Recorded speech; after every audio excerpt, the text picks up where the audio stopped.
안녕하세요. 축진박입니다. 토트넘도 은배모 영입전쟁에 참여했습니다. 이번 영상에서는 은배모 거래에 대해서 간단히 정리해보고요. 토트넘이 은배모를 필요로 하는 이유를 한번 말씀드려 보도록 하겠습니다. 그리고 그 이후에 맨유는 어떻게 행동할지도 알아보도록 하겠습니다. 자, 먼저 구체적인 딜의 내용을 한번 보도록 할게요. 토트넘은 일단 은배모 영입을 위해서 하이제킹, 그러니까 중간에 더 높은 금액으로 가로채는 듯한 그런 모양새로 거래를 신청했거든요. 지금 브렌트포드와 초기 논의 단계에 있다고 하고요. 토트넘은 6,500만 파운드에 500만 파운드 더해서 7천만 파운드, 1299억이고요. 맨유는 5,500만 파운드에 500만 파운드 더해서 6천만 파운드, 1113억입니다. 이것만 봐도 토트넘이 한 1000만 파운드 정도 더 높게 은배모에게 제안을 한 것으로 알려져 있고요. 구단 측에서는 당연히 토트넘의 제안이 더 매력적일 수밖에 없습니다. 그런데 주급은 맨유가 살짝 앞서는 걸로 얘기가 나오고 있어요. 토트넘은 13에서 14만 파운드, 우리 돈 2억 5천 정도를 지급할 예정이고요. 맨유는 15만 파운드에서 17.5만 파운드, 한 3억 정도 됩니다. 저건 대충 중간값을 때려서 계산을 한 거고요. 여기서 맨유는 보너스까지 지급하면 20만 파운드까지 도달할 수 있다, 이런 얘기가 있어서 결국에는 선수 본인에게는 더 매력적인 제안이 맨유가 될 수밖에 없어요. 그런데 이적 시장을 계속 보신 분들이라면 아시겠지만 선수가 마음에 든다고 꼭 이적이 성사되는 게 아니죠. 브렌트포드 입맛에도 딱 맞아야 되는 거예요. 일단 브렌트포드의 은배모가 맨유를 개인적으로 선호하는 것으로 알려졌지만 또 토트넘도 같은 런던이기도 하고 토마스 프랭크 감독이 같기 때문에 또 충분히 저울질이 될 수 있겠죠. 그렇다면 이제부터 토트넘이 은배모를 영입하려는 이유를 한번 알아볼게요. 일단 토마스 프랭크 감독 없을 때도 토트넘은 계속해서 왼발 윙어에 대한 수요가 있었습니다. 그리고 지난 이적 시장만 해도 페드로 네투라는 선수를 노렸던 적이 있죠. 그건 토트넘에 오른발 윙어가 좀 많기 때문인데요. 일단 손흥민,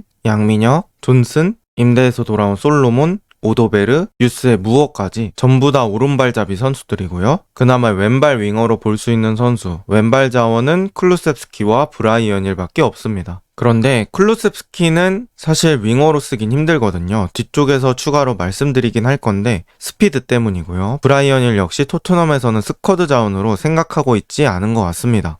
그래서 전체적인 왼발 윙어의 숫자가 거의 없다고 볼 수 있기 때문에 필요한 상황이고요. 그리고 정발 윙어 사용 시에는 어떻게 보면 단점들이 좀 존재합니다. 예를 들어서 존슨이 공을 잡고 앞쪽으로 전진해서 얻을 수 있는 최대값은 크로스예요. 왜냐하면 오른발잡이다 보니까 수비를 어깨로 막고 전진할 수 있는 게 이 앞쪽 직선 한 방향밖에 없거든요. 그럼 결국에 저 엔드라인까지 깊게 들어갔을 때는 크로스밖에 올릴 게 없잖아요. 혹은 저 노란색 지역으로 진입해서 컷백하는 것밖에 방법이 없습니다. 그런데 이거는 존슨뿐만 아니라 왼발잡이 윙어도 할 수 있겠죠. 노란색 지역 진입은 개인기를 잘 친다면 왼발 윙어도 충분히 진입할 수 있는 지역입니다. 저기서 진입해서 오른발 컷백을 하는 건 비슷하겠죠. 그리고 또 이렇게 공을 살려서 돌아 나오는 게 쉽지 않아요. 지금 제가 존슨 발까지 표시를 해놨거든요. 검정색이 존슨의 주발 오른발인데 그 존슨이 공을 가지고 전진한 다음에 다시 돌아서려면 몸을 골대 반대 방향으로 돌리면서 바깥으로 빠져나와야 합니다. 그런데 반대 방향으로 돌렸을 때 공이 오른발 쪽에 있으면 수비와 공이 가까워지잖아요.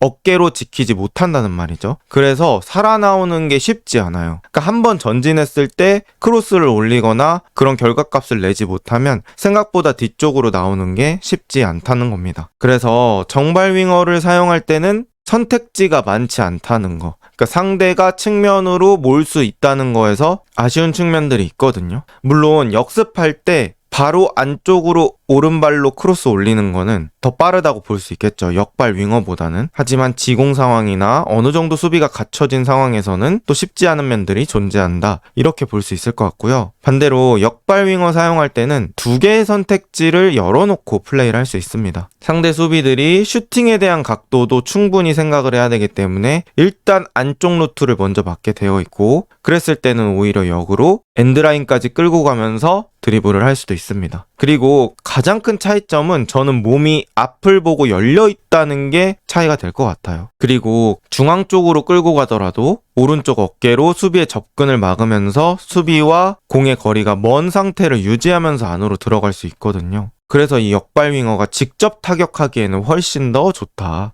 로벤 생각하시면 될 것 같아요. 그리고 역발 윙어는 아무래도 양방향으로 열어놓고 돌파를 할 수 있다 보니까 수비를 자신 쪽에 끌어당긴 다음에 이 돌아뛰는 풀백에게 주기가 더 쉽습니다. 물론 오른발도 돌아뛰는 풀백에게 밀어줄 수는 있지만 조금 더 수비를 끌어당겨서 줄 수 있는 거는 역발 쪽에 가깝다, 이렇게 보시면 될 것 같고요. 이런 것들 때문에 왼쪽에는 오른발잡이 윙어들이 많지만 오른쪽에는 왼발잡이 윙어들이 없어서 은배모를 영입하려는 것 같습니다. 클루셉스키 있잖아 라고 얘기하실 분들을 위해서 한번 생각을 해봤어요. 일단 클루셉스키 왕성한 체력 가지고 있고요. 괜찮은 소유력 가지고 있고요. 좋은 플레이메이킹 능력 가지고 있습니다. 일단 제가 방금 전에 설명드린 그 역발이 할 수 있는 것들을 클루셉스키가 해줄 수는 있어요. 그리고 지공에서는 소유력이 있기 때문에 계속해서 공을 지켜줄 수 있는 그런 축구에는 괜찮죠. 하지만 윙어로 쓰이기에는 너무 느린 스피드가 최대 단점으로 꼽힙니다. 결국에는 공을 쭉 끌고 가서 자기가 직접 마무리해야 하는 일이 있는데 앞서서 시작하더라도 발빠른 수비수에게 다 따라잡히는 그런 모습들이 많았잖아요. 또 클루셉스키는 윙 포워드라고 부르기에는 조금 어려운 면들이 있습니다. 아무래도 직접 타격 능력이라기보다는 같이 동료와 연계하면서 플레이메이킹 능력이 있는 선수고 조금 더 사이드 미드필더에 가까운 성향으로 플레이를 하기 때문이죠. 내지는 공격형 미드필더 성향의 윙어다, 이런 느낌으로 봐야 될 것 같습니다. 그런데 이 토마스 프랭크의 축구에서는 조금 더 윙포워드 성향을 선호하는 것 같거든요. 일단 스피드가 조금 더 있어야 되고 또 직접 타격할 수 있는 능력이 필요합니다. 그래서 클루셉스키는 프랭크 축구의 윙어에는 그렇게 맞지 않을 것 같죠. 그리고 클루셉스키는 중미 기용했을 때 또 영향력이 올라가는 그런 부분들도 있기 때문에 가운데를 또 생각해 봐야 하고요. 팀 중원 피지컬 싸움에서도 충분히 도움이 될 수 있는 그런 선수라고 볼 수 있겠습니다. 그래서 가운데서 많이 뛰면서 빈 곳을 채워주는 그런 느낌으로 플레이하면 좋을 것 같아요. 그리고 은배모가 토마스 프랭크와 재회를 하게 되잖아요. 이것도 큰 부분이 될 수 있습니다. 토마스 프랭크와 함께 챔피언십 시절부터 은배모는 같이 했죠. 아이반 토니, 닐 무페이 이런 공격수들이 있었는데 팀을 떠나기도 했고요. 그때도 은배모와 프랭크는 같이 남아서 합을 맞췄습니다. 무엇보다도 은배모가 활용법을 알고 있다는 게 아주 큰 것 같아요. 오랜 시간 동안 봐왔고 이 선수의 장단점을 알고 있기 때문에 어느 타이밍에 투입을 시킬지, 언제 교체를 시켜줄지, 내지는 어느 지역에서 주로 뛰게 할지 이런 것들이죠. 그리고 또 은배모는 빠른 스피드, 직접 마무리 능력, 또 투톱도 소화 가능하기 때문에 현대 축구에서는 좋아할 수밖에 없는 그런 프로필이라고 볼 수 있겠습니다. 그리고 프랭크볼의 여러 가지 특징 중에 저는 이 부분을 뽑고 싶은데요. 지금 왼쪽에 있는 그림처럼 윙어가 사이드에 빠져서 공을 받기보다는 직접 침투를 하는 장면들이 꽤나 많이 나온다는 거죠. 토트넘 입장에서는 포스테코글루 때보다 윙어의 직접 득점력이 더 중요해질 것으로 예상이 됩니다. 아무래도 포스텍 때는 사이드에서 공 받고 일단 공을 윙어들이 좀 만진 다음에 그때 풀백이 오버래핑이나 언더래핑 가면 풀백에게 내주는 그런 장면들이 많았잖아요. 그런데 프랭크볼은 직접 위험한 위치로 침투를 하면서 공 받고 직접 타격, 이런 것들이 꽤 많이 나올 것 같고요. 그렇게 되면 클루셉스키 같은 만들어가는 윙어보다는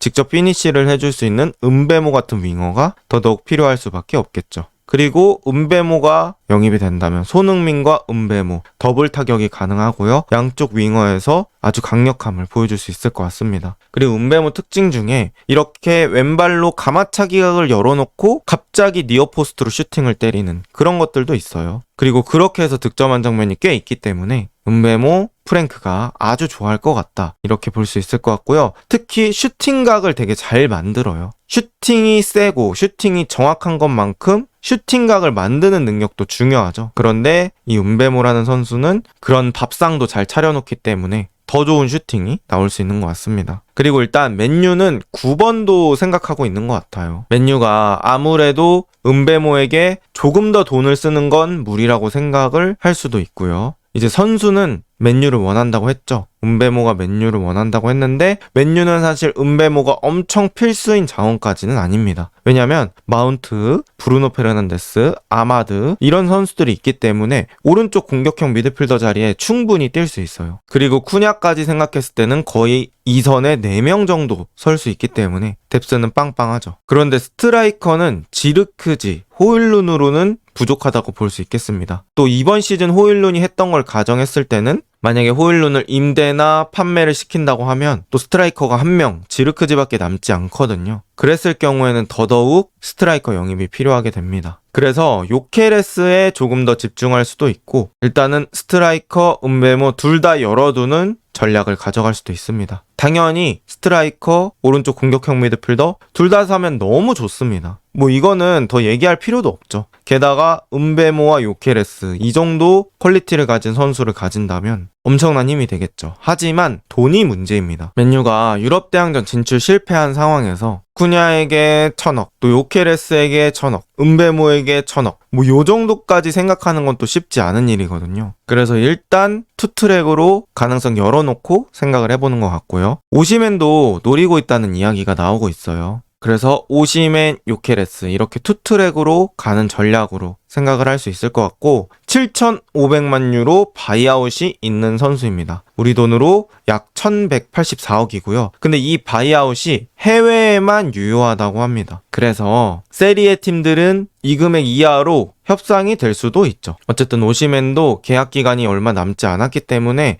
나폴리 입장에서는 오시맨을 빨리 현금화시키고 싶어 할 거거든요. 그런데 오시맨 영입에도 여러 가지 걸림돌들이 있죠. 일단 첫 번째, 세후 3억 정도의 주급을 원한다고 합니다. 세후 3억이면 한 17만 파운드 정도 되는 거거든요. 그게 세전으로 따졌을 때는 한 30만 파운드 정도 됩니다. 그러면 지금 브루노가 받고 있는 정도의 주급을 원하는 것으로 알려져 있고요. 또 이탈리아 잔류하면 소득세 50% 감면 혜택이 있대요. 그래서 오시맨은 순수 자신의 연봉, 자신의 주급만 생각했을 때는 또 이탈리아 잔류하는 게 또 괜찮거든요. 그래서 맨유가 이런 것도 생각한다면 적은 돈으로는 쉽지 않을 것 같다. 이렇게 볼 수 있을 것 같고요. 그럼 오시맨 지금 기량이 어떻게 되고 있냐? 물론 터키 리그이긴 하지만 기량은 아주 잘 유지가 되고 있는 것 같습니다. 일단 24-25 시즌 전체 39경기 37골과 7개의 도움이고요. 이 중에 유로파 리그는 7경기에서 6골 득점했습니다. 그 정도로 아직 유럽 무대에서 통하고 있다. 충분히 골 감각은 올라와 있다. 이렇게 볼 수 있을 것 같습니다. 자, 이렇게 은베모가 또 이적 시장이 핫한 감자로 떠오르고 있는데요. 과연 맨유와 토트넘의 은베모 영입 전쟁 어떻게 진행이 될까요? 이번 영상은 여기까지입니다. 좋은 하루 보내세요.